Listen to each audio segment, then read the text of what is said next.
Et louons le Seigneur. Et louons le Seigneur. Et bonjour Église. C'est toujours le matin pour nous. Et bonjour et soyez vainqueurs aujourd'hui. Soyez vainqueurs demain. Et soyez vainqueurs à jamais. Et si vous croyez que vous êtes vainqueurs à jamais, et laissez-moi voir et joignez vos mains et applaudissez pour le Seigneur. Emmanuel. Emmanuel. Et Dieu est avec nous.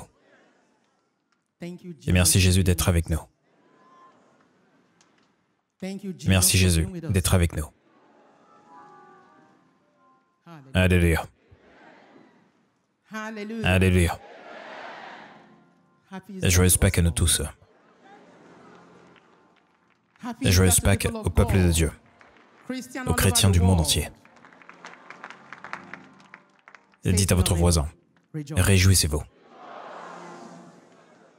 Et dites à quelqu'un, réjouissez-vous. Et dites aux téléspectateurs, réjouissez-vous. Car il est ressuscité. Il est ressuscité. Et donc, que tout ce qui est en vous s'élève et cherche les choses d'en haut.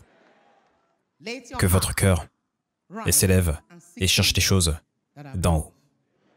Alléluia. Alléluia. Et vous pouvez vous asseoir.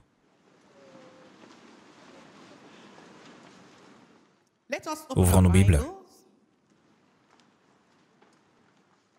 au livre de Jean, chapitre 14, du verset 1 à 4. Et je lis. Que votre cœur ne se trouble point. Croyez en Dieu et croyez en moi.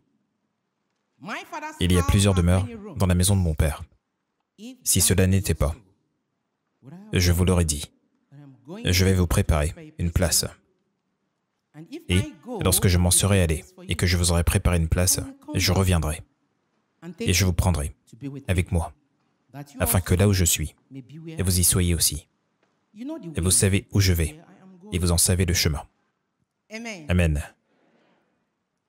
Amen. Et nous avons ici notre Seigneur et Sauveur Jésus-Christ qui nous encourage, qui nous réconforte en tant que ses enfants, que ses amis, que ses disciples. Le Christ vous encourage à laisser votre cœur s'élever et à chercher les choses d'en haut. Il vous encourage à laisser votre cœur s'élever et à chercher les choses d'en haut. Ne vous troublez point. Ne soyez point inquiets concernant les chagrins du moment présent. Et la vie éternelle, et la vie dans l'éternité, est la seule finalité et le seul but de nos activités ici sur terre. Et la vie éternelle est la seule finalité et le seul but de toutes nos activités ici sur terre. En tant que chrétiens, nous vivons dans le monde, mais nous ne faisons pas partie du monde. Nous vivons dans le monde, mais nous ne faisons pas partie du monde. Par conséquent, nous regardons vers l'avant, vers une demeure joyeuse, une demeure paisible, une demeure accueillante, qui durera éternellement. Une demeure là où la justice, la paix et la joie abondent. Une demeure là où il n'y a pas de chagrin, pas de larmes, pas de douleur, pas de pleurs. Et voilà la demeure que notre Seigneur et Sauveur Jésus-Christ nous promet. et la demeure où il nous conduira par sa grâce. Et nous célébrons la résurrection de notre Seigneur et Sauveur Jésus-Christ. Aujourd'hui, en ce jour de Pâques, en tant que ses amis, en tant que ses enfants, et nous nous réjouissons. Et tandis que nous célébrons, sachez également que c'est la douleur, la colère, la terreur, et la peur, et la confusion de ses ennemis, de ses adversaires, de ceux qui pensaient que la condamnation de l'homme était éternelle. Aujourd'hui, nous parlerons de la signification de la résurrection. Qu'une personne dise la signification de la résurrection. La signification de la résurrection. C'est le message d'aujourd'hui. Et notre texte de référence sera tiré de l'Évangile selon Matthieu. Et Matthieu 27, du verset 27 au verset 31. Et Matthieu, chapitre 28, du verset 2 à 6. Et je voudrais que vous lisiez ces chapitres du début à la fin, à votre convenance, pour une meilleure compréhension. Et Matthieu 27, du verset 27 à 31. Et les soldats du gouverneur conduisirent Jésus dans le prétoire. Ils les assemblèrent autour de lui, toute la cohorte. Ils lui ôtèrent ses vêtements et le couvrirent d'un manteau écarlate. Ils tressèrent une couronne d'épines qu'ils posèrent sur sa tête. Et ils lui mirent un roseau dans la main droite. Puis, s'agenouillant devant lui, ils le raillaient, en disant « Salut, roi des Juifs !» Ils crachaient contre lui. Prenez le roseau et frappez sur sa tête. Après s'être ainsi moqué de lui, ils lui ôtèrent le manteau et lui remirent ses vêtements. Et l'emmenèrent pour le crucifier. Et chapitre 28, versets 2 à 6. Et voici, il y eut un grand tremblement de terre, car un ange du Seigneur descendit du ciel, et vint rouler la pierre, et s'assit dessus. Et son aspect était comme l'éclair, et son vêtement blanc comme la neige. Et les gardes tremblèrent de peur, et devinrent comme morts. Mais l'ange prit la parole, et dit aux femmes, « Pour vous, ne craignez pas, car je sais que vous cherchez Jésus, qui a été crucifié. Il n'est point ici, il est ressuscité, comme il l'avait dit. Et venez, et voyez le lieu où il était couché. » Amen. Amen. Et celui qui était crucifié, enseveli et ressuscité. Et la Bible nous a dit qu'ils se sont moqués de lui, tandis qu'ils l'emmenaient. Ils le raillaient. Ils se sont agenouillés devant lui, tandis qu'ils le raillaient. Ils lui ont rendu hommage, tandis qu'ils le raillaient. Et c'est vraiment intéressant. Qui fait cela? Vous raillez quelqu'un tout en vous agenouillant devant celui-ci. C'est l'acte d'une personne dépourvue de sens. Et chacun d'entre nous, tous, peu importe comment nous nous conditionnons depuis l'enfance, peu importe comment nous nous conformons à des règles établies, à des principes et à des standards, peu importe la maison à laquelle nous appartenons et le nom chrétien que nous portons. Oh, et Pierre, Paul, Jacques et Jean, et Marie, Esther, Juliana, Susanna. Peu importe comment nous nous conditionnons depuis l'enfance, nous devons admettre que nous avons péché et que nous avons besoin d'être pardonnés. Nous devons tous admettre que nous avons péché et que nous avons besoin d'être pardonnés. Admettre que nous ne méritons pas ce que le Christ a fait pour nous sur la croix, la douleur, la souffrance qu'il a endurée à cause de nous. C'est une victoire en soi. Et c'est une victoire en soi. Et nous commémorons la résurrection de celui qui a payé le prix suprême, consenti le sacrifice suprême pour nos péchés. Sa résurrection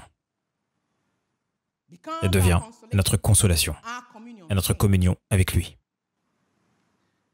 par la foi en sa parole. Et le Christ est ressuscité. Que tout ce qui est en vous s'élève et cherche les choses d'en haut, de son royaume.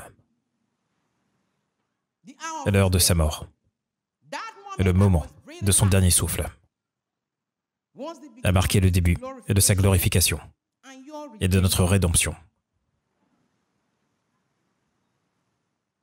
Et ceci est devenu la seule grâce salvatrice que nous avons aujourd'hui.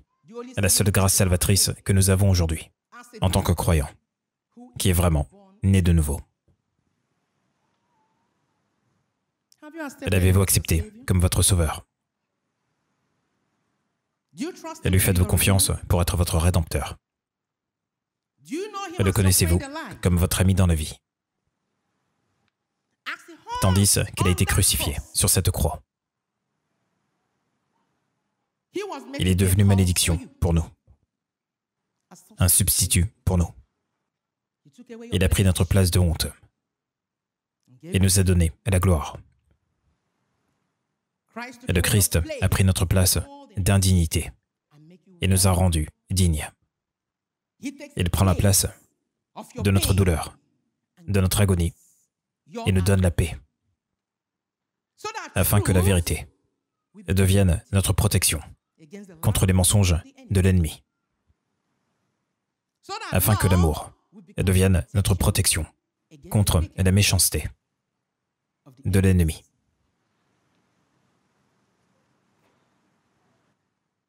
afin que la douceur et la bonté deviennent notre protection contre les œuvres maléfiques de Satan. Et chacun d'entre nous, peu importe comment nous nous conditionnons depuis l'enfance, nous devons admettre que nous avons péché et que nous avons besoin d'être pardonnés. Il a pris notre place, afin que l'humilité devienne notre protection contre l'orgueil et l'arrogance de l'ennemi. Tout ce qu'il a fait pour nous. Qu'avons-nous fait pour lui? Posez la question à votre voisin et tout ce que le Christ a fait pour vous. Qu'avez-vous fait pour lui? Tout ce qu'il a fait pour vous. Qu'avez-vous fait pour lui? Et que comptez-vous faire pour lui? Que comptez-vous faire pour lui? La seule façon d'être en paix avec soi-même, de se sentir en paix, et de croire et d'accepter tout ce qu'il a fait pour vous sur la croix. Il est mort pour vous. Il règne en puissance pour vous. Et il prie toujours pour vous. Et le Christ est mort pour vous. Il règne en puissance pour vous. Et il prie toujours pour vous. La Bible, au livre de Romains 8, verset 34, dit « Qui les condamnera? Qui les condamnera? Personne. Jésus-Christ est mort pour cela et est ressuscité. Et maintenant, assis à la droite de son Père et intercède pour nous. Le Christ prie pour nous. Pour naître de nouveau. Chaque croyant doit premièrement mourir avec le Christ Jésus et ressusciter. Et vous devez mourir avec lui et ressusciter avec lui. Et voilà la signification de la résurrection. Mourir avec lui, ressusciter avec lui, avoir l'être et vivre avec lui. La Bible dit, au livre de 2 Corinthiens 5, verset 17, il est dit ainsi, « Si quelqu'un est en Christ Jésus, il est un être nouveau, une nouvelle créature. Et les choses anciennes sont passées. Et voici toutes choses sont devenues nouvelles. Et les choses anciennes sont passées. Et vos anciennes façons de faire des choses. Et vos anciennes façons de mentir. Et vos anciennes façons de voler. Et vos anciennes façons de tromper. Et vos anciennes façons de colère et d'amertume sont passées. Et voici toutes choses sont devenues nouvelles. Et le Christ est ressuscité. Que tout ce qui est en vous s'élève et cherche les choses d'en haut. Et s'élève et cherche son royaume. Car la conversion n'a lieu qu'une fois dans la vie. Dites à quelqu'un, la conversion n'a lieu qu'une fois dans la vie. La conversion n'a lieu qu'une fois dans la vie. Mais l'image du Christ est éternelle. Et l'image du Christ est éternelle. Ne laissez pas les attractions du monde, et les choses scintillantes du monde, et les beautés du monde vous éloigner de Dieu. Éloignez votre temps, votre engagement, votre amour de Dieu. La parole de Dieu reflète son caractère. La parole de Dieu reflète son caractère.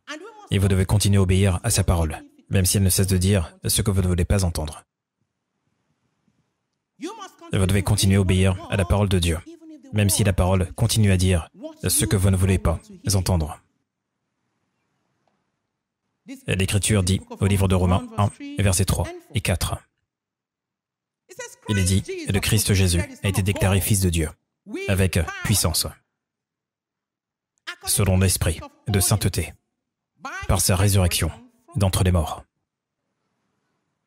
Il est ressuscité. Et le Christ est ressuscité. Et l'Écriture dit, il a été frappé. Il a été battu. Il a été torturé. Ils l'ont frappé à plusieurs reprises, encore et encore et encore. Il a été humilié. Ils lui ont craché dessus. Il a été déshumanisé. Et cependant, il répondit avec une parole de pardon. Père, pardonne-leur, car ils ne savent ce qu'ils font. Seigneur Dieu, pardonne-leur, car ils ne savent ce qu'ils font, en sachant que sa mort sur la croix accomplirait le salut pour nous. Il répondit avec une parole de pardon. Père, pardonne-leur, car ils ne savent ce qu'ils font. Et donc, peuple de Dieu, ne me dites pas ce que vous ressentez à propos du Christ Jésus. Dites à quelqu'un, ne me dites pas ce que vous ressentez à propos du Christ Jésus. Ne me dites pas ce que vous ressentez à propos du Christ Jésus. Dites-moi ce que vous savez de Jésus de Nazareth. Mais rappelez-vous également que connaître des faits à propos de lui ne change pas votre relation avec lui. Oh, Jésus est le guérisseur. Oh, ils ont dit qu'il est le sauveur. Oh, Jésus est le rédempteur. Oh oui, il est mon ami dans la vie. Connaître ces faits ne change pas votre relation avec lui. Donc, dites-moi ce que vous croyez du Fils de Dieu. Dites-moi ce que vous croyez au sujet de Jésus, de Nazareth. Tout le châtiment, et la peine, et la souffrance qu'il a subie sur la croix, elles ont été pour votre guérison, esprit, âme et corps. Et la Bible dit que par ses blessures, vous êtes guéris. Par ses meurtrissures, vous êtes sauvés. Par sa peine capitale sur la croix, vous êtes délivrés. Ouvrons nos Bibles au livre de Jean. Jean 19, verset 30. Et je lis. Quand Jésus eut pris le vinaigre, il dit, « Tout est accompli. » Et Et baissant la tête, il rendit l'esprit. Qu'une personne dise « Tout est accompli ». Tout est accompli. Il a payé le prix. Tout est accompli. Et l'Écriture dit qu'il a été enseveli afin que le rejet soit complet.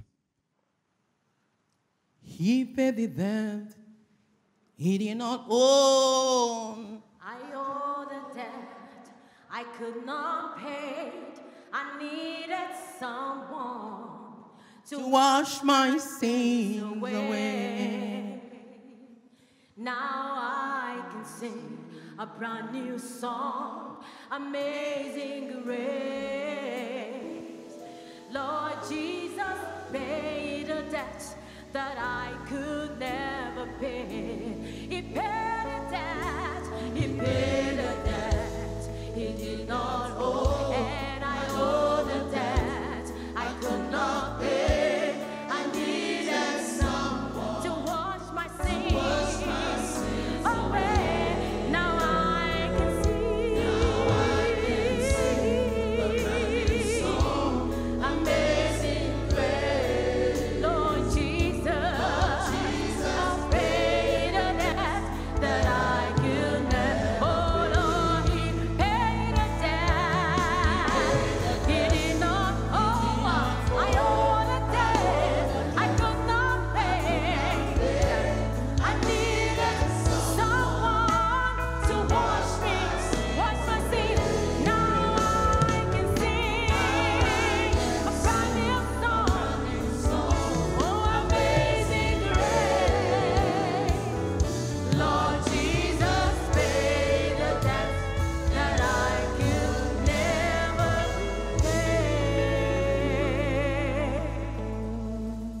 pay. Et louons le Seigneur. Et louons le Seigneur. Asseyez-vous. Et le Christ a dit, tout est accompli.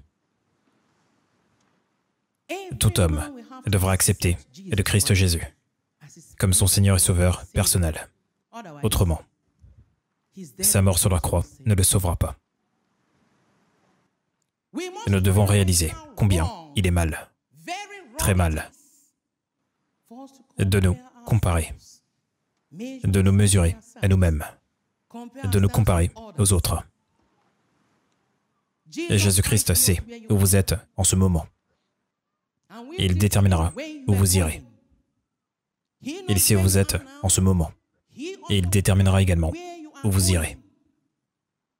Cet endroit céleste est là où il n'y a pas de douleur, pas de larmes, pas de pleurs. Et si vous suivez ces traces, il vous visitera au temps fixé, par sa puissance et sa gloire. Un sentiment de justice amènera une prise de conscience du pouvoir, de l'autorité et de soi, que vos péchés sont pardonnés. Faites confiance à Jésus-Christ pour être votre sauveur, votre ami dans la vie. Et un témoin efficace du Christ. Et non seulement le connaîtra, mais le montrera, et dans ses actions, et dans ses paroles, et dans ses pensées. Un témoin efficace du Christ Jésus. Et le montrera dans l'obéissance et la révérence. Un témoin efficace du Christ, et non seulement connaît sa foi, mais montre sa foi. Car, par un acte de foi, vous commencerez à ne plus penser à vos manquements, à vos limites, à votre indignité, mais à votre justice en Christ Jésus. Et donc, peuple de Dieu, enfants de la grâce, cette période, aujourd'hui, vous offre également une opportunité. Réévaluez-vous, réévaluez votre vie. Réévaluez d'où vous venez et dites « Me voici ». Et restez focalisé sur Dieu. Restez focalisé sur le Christ Jésus. Il est venu en tant qu'homme sur terre, mais il a vécu sa vie sans péché. Il a vécu sa vie, et sans péché. Il a vaincu le diable pour vous. Sa victoire vous donne la victoire. Et cette victoire n'est pas ordinaire. Elle n'est pas naturelle. C'est une victoire surnaturelle. Une victoire spirituelle. Et donc, je vous dis à tous aujourd'hui, nous vivons tous dans le monde. Mais gardons le monde et ses valeurs hors de nos vies. Et cela ne peut être fait qu'en faisant entrer la parole de Dieu dans notre cœur et en obéissant à cette parole régulièrement. Et le Christ nous rencontrera. Il nous visitera au temps fixé. Acceptez-le juste comme votre Seigneur et Sauveur personnel. Et tout ira bien pour vous. Emmanuel. Emmanuel. Je vous bénis tous. Je vous laisse dans la foi. Et j'espère vous retrouver dans la foi. Au nom de Jésus-Christ. Merci Seigneur.